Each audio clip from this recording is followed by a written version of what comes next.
మీకు 3 ఆచారాల గురించి చెప్తాను. మీలో 195% దీన్ని పాటించేవాళ్ళే. 3 ఆచారాలు చెప్తాను. సంఘాల్లో కూడా పాటిస్తున్నారు, దరిద్రపు ఎదవలో. చెప్తాను ఖచ్చితంగా. ఏంటవి అని అంటారేమో.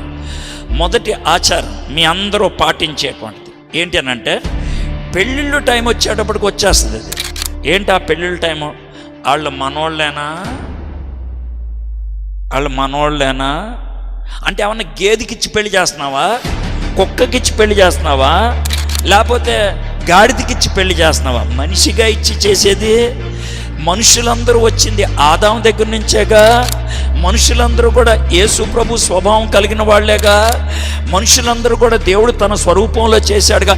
ఈ దిక్కుమాలిన కులం ఎవడిచ్చాడు నీకు? రే, ఎవడిచ్చాడు? అది బైబిల్లో ఉందా? లేదే.